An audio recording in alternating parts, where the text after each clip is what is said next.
Bismillahirrahmanirrahim. Assalamualaikum warahmatullahi wabarakatuh. Halo, apa kabar Bapak Ibu Guru dimanapun berada? Semoga masih diberikan kesehatan, diberikan kelancaran rezeki, dan diberikan semangat untuk terus belajar dan mengajar tentunya. Ya, Bapak Ibu Guru yang saya cintai dan saya banggakan, saat ini kita sedang booming ya, booming sebuah kurikulum yang bernama kurikulum Merdeka. Eh, Mungkin ada sebagian besar dari Bapak Ibu guru, para pelaku pendidikan, mungkin dari kalangan kepala sekolah, dari kalangan pengawas dan sebagainya, kurang memahami betul apa sih kurikulum Merdeka itu. Intinya itu apa? Kenapa kok pemerintah kayak seolah-olah menggonta-ganti kurikulum itu kenapa gitu. Kita akan bahas secara singkat saja dengan sistem mind mapping seperti ini ya, biar nanti lebih mudah karena banyak mungkin ya banyak webinar-webinar sosialisasi yang terlalu teoritis, mungkin terlalu banyak panjang lebar sehingga kita kurang dapat gitu ya maknanya, kurang dapat benang merahnya itu apa sih kurikulum Merdeka ini kok kok jadi booming sekarang gitu loh, kok diterapkan di banyak sekolah untuk saat ini, kok saya ketinggalan, kok saya nggak paham konsepnya. Nah, kita akan bahas pelan-pelan Bapak Ibu ya, kita akan membahas apa itu implementasi kurikulum Merdeka. Baik, kalau kita membahas IKM ini ya Bapak Ibu, itu kita akan fokuskan di 4 hal ini, yaitu tujuannya apa IKM ini, kemudian strukturnya bagaimana, ya, kemudian prosesnya dalam menerapkan kurikulum Merdeka ini seperti apa, kemudian yang terakhir adalah kategorinya apa saja itu dari kurikulum Merdeka ini. Kita awali dari tujuannya Bapak Ibu. Kurikulum Merdeka ini bertujuan yang pertama adalah untuk memulihkan pembelajaran akibat learning loss gitu. Learning loss itu adalah hilangnya pembelajaran. Karena apa? Karena pandemi, Bapak Ibu. Kita kan sudah 2 tahun lebih mengalami pandemi COVID-19 yang itu merusak seluruh aspek ya. Kita semua sudah tahu nih, sudah banyak dibahas di webinar-webinar ya. Tuh, tujuan yang pertama itu untuk memulihkan pembelajaran akibat adanya learning loss ini. Yang kedua adalah tujuan diterapkannya atau diimplementasikannya kurikulum Merdeka ini adalah untuk menyederhanakan konten materi, Bapak Ibu. Selama ini kita di KAT 13 ya, bahkan dari KTSP, itu materi sangat padat Bapak Ibu. Sangat padat dan puncaknya itu sampai memiliki esensi yang tinggi materinya. Sehingga untuk anak-anak usia SD, kita bahas di SD dulu mungkin ya. Di anak-anak usia SD itu sudah dikenalkan materi-materi pelajaran-pelajaran yang dipenuhi dengan tugas-tugas yang tinggi gitu, yang sulit menurut mereka, bukan menurut kita ya, menurut mereka, menurut usia mereka. Sehingga butuh penyederhanaan konten materi agar materi menjadi esensial, menjadi mendasar gitu. Kemudian tujuan yang ketiga, adanya fleksibilitas waktu dan kegiatan pembelajaran. Oke, kita butuh kurikulum yang fleksibel. Dalam artian kita butuh kurikulum yang sesuai dengan keadaan yang ada di satuan pendidikan, keadaan murid-murid kita. Bagaimana SDM-nya, bagaimana kognitifnya, bagaimana karakternya itu. Kita butuh kurikulum yang fleksibel, yang bukan kurikulum yang harus dipakemkan pakai kurikulum ini gitu. Kita butuh yang fleksibel. Kenapa? Karena setiap satuan pendidikan itu kan beda-beda Bapak Ibu. Setiap sekolah di negeri kita ini kan beda-beda. Sekolah di kota beda dengan sekolah di desa dan sebaliknya. Seperti itu. Itu tujuannya. Terus yang keempat, jelas semua ini hampir kurikulum tujuannya adalah untuk meningkatkan karakter peserta didik.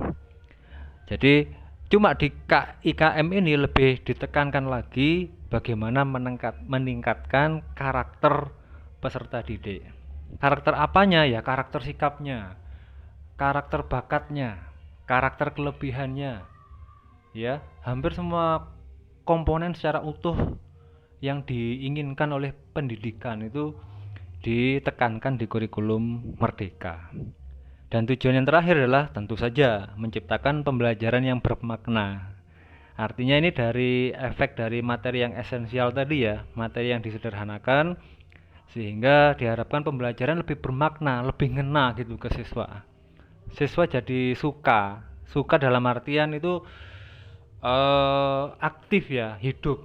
Nah, sebuah kelas itu menjadi hidup karena setiap siswanya itu aktif.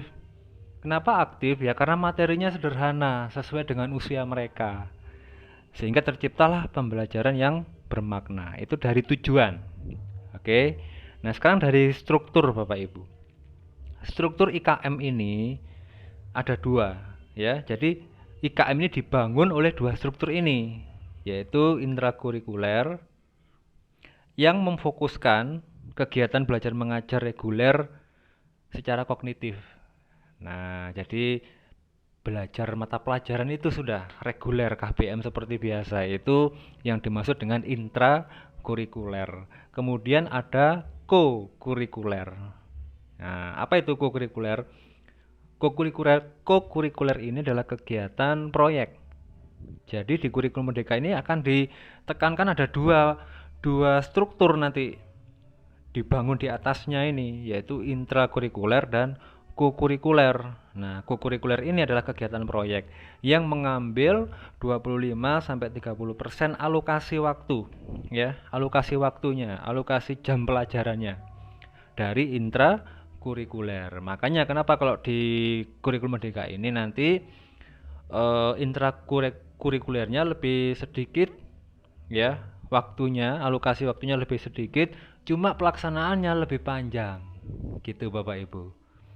Ditempuh selama 2 tahun ya kan, yang dikenal dengan fase itu kan ya. Nah, jadi nanti kalau K13 kan per minggu, JP yang kita tempuh kan per minggu. Nah, sedangkan di IKM itu JP-nya per tahun. Jadi kita lebih lega gitu ibaratnya. Seorang guru akan lebih leluasa memberikan pembelajaran yang lebih bermakna gitu harapannya. Itu dari struktur, nggih. Kemudian dari prosesnya bagaimana? IKM diistilahkan dengan merdeka belajar dan juga merdeka mengajar gitu ya. Apa itu merdeka belajar? Ini berorientasi pada murid, pada peserta didik. Jadi diharapkan nanti guru bisa memberikan stimulus ya bagi anak-anak, bagi peserta didik untuk mau belajar. Artinya biar siswa tuh tahu caranya belajar itu gimana sih. Nah, itu guru di situ perannya membangkitkan motivasi siswa untuk belajar gitu. Oh, sulit Pak. Ya kalau anak kota, ya kalau anak di kota mudah, kalau anak desa sulit. Nah, sebenarnya untuk zaman sekarang ini sama saja Bapak Ibu. Saya pribadi dulu juga pernah mengajar di kota melalui lembaga swasta. Itu ya sama saja, karakter siswanya gitu-gitu sama. Tapi di sini perlu ditekankan bahwasanya yang dimaksud membangkitkan motivasi belajarnya murid itu adalah karena dia itu tertarik dengan materi yang mereka suka gitu loh, sesuai dengan minat mereka, sesuai dengan kelebihan mereka, sesuai dengan kemampuan mereka.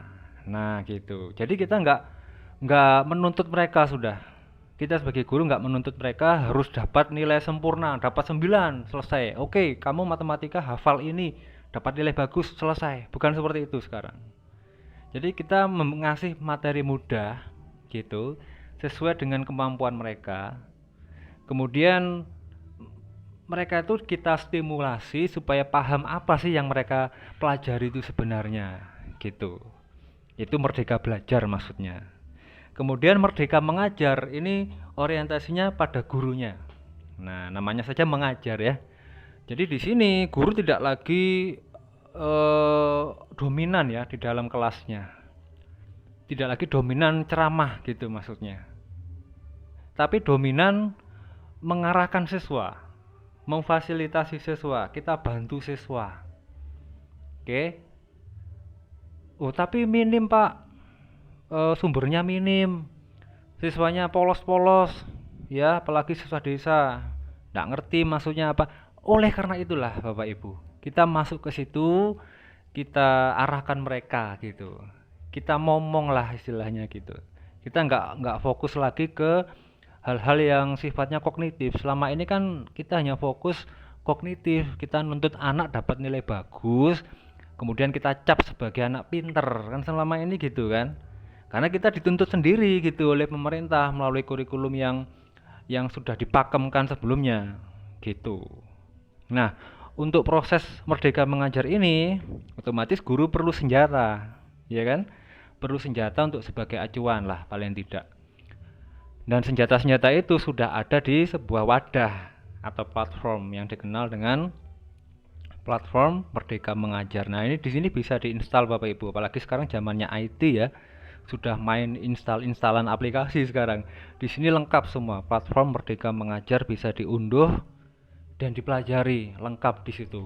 Ada perangkat ajar gitu. Ada video inspirasi. Ada pelatihannya juga bersertifikat gitu. Itu bisa dimanfaatkan.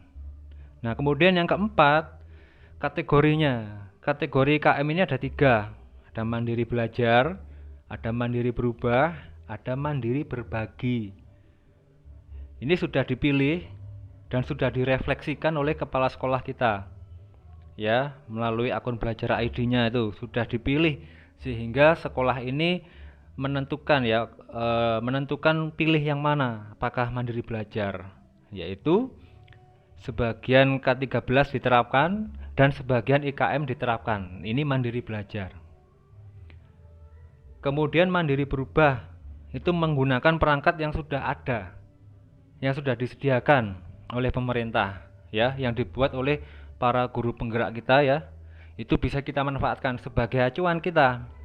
Dan itu bisa dimodif. Nah, jadi nggak harus plek nurut itu, ya. Ini perlu ditekankan. Nggak harus plek nurut perangkat ajar yang sudah disediakan oleh pemerintah, ya. Di mana? Di platform Merdeka Mengajar banyak di situ contohnya. Jadi kita nggak plek itu. Yang penting kita ngerti CP-nya. Pemerintah hanya mengasih CP dan CP ini bisa diturunkan menjadi ATP. ATP ini mirip silabus ya kalau di K13. Nah, dari ATP ini itu isinya sebenarnya itu sesuai dengan guru masing-masing di sekolah masing-masing, nggak sama. Idealnya gitu. Tapi karena kita sebagai guru selama ini biasa dituntun ya, biasa nurut pakemnya pemerintah kayak gini, nurut, kita ngidul-ngidul, kita ngalor-ngalor gitu kan selama ini. Tapi sekarang di IKM ini hakikatnya nggak seperti itu Bapak Ibu. Sebenarnya seperti itu. Kita harus bikin sendiri, menurunkan CP ke ATP tadi itu mandiri sebenarnya gitu.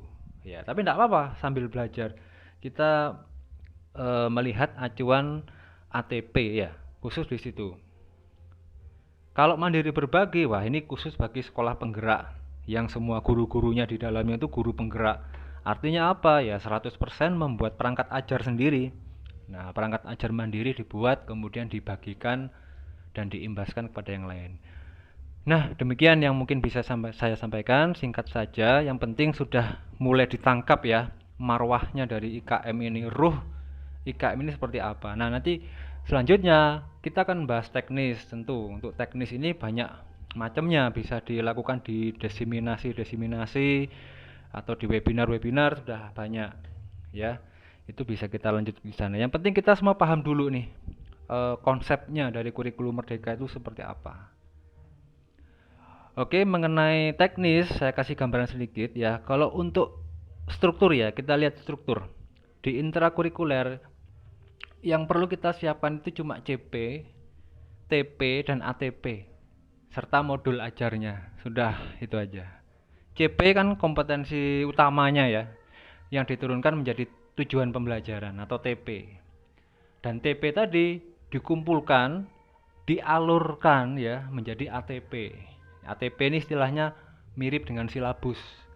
Nah, setelah dari situ akan turun menjadi modul ajar yang mirip RPP gitu. Seperti itu. Nah, untuk yang co-kurikuler maka kita harus menyiapkan proyek apa yang akan kita berikan kepada anak-anak. Proyek ini bisa segala sesuatu yang nanti memberikan kebermanfaatan Bapak Ibu, baik yang bernilai ekonomis ataupun bernilai manfaat bagi kehidupannya. Seperti itu. Apa saja bisa produk-produk yang bernilai ekonomis, terserah, sesuai dengan lingkungan sekitarnya, sesuai dengan minatnya anak di sekolah tersebut apa. Nah, nanti ini rapotnya akan ada dua nanti. Rapot kognitif, ya, rapot intrakurikuler dan rapot co-kurikuler. Nah, ini seperti itu nanti rencananya seperti itu. Nah, untuk teknisnya bagaimana? Ini panjang bahasnya. Kita akan bahas di pertemuan selanjutnya, di seminar-seminar selanjutnya. Baik, sekian. Mungkin kalau ada pertanyaan bisa ditanyakan, kita bahas bersama-sama, kita diskusi bersama-sama. Saya di sini hanya menyampaikan apa yang sudah saya pelajari, bukan untuk menggurui. Kebenaran mutlak dari Allah. Kalau kesalahan ada pada diri saya. Terima kasih atas perhatiannya. Semoga dapat semangat terus ya untuk belajar, untuk menjadi pelaku pendidikan, ya, yang benar-benar diharapkan oleh bangsanya sendiri. Oke, wabillahi taufiq wal hidayah. Wassalamualaikum warahmatullahi wabarakatuh.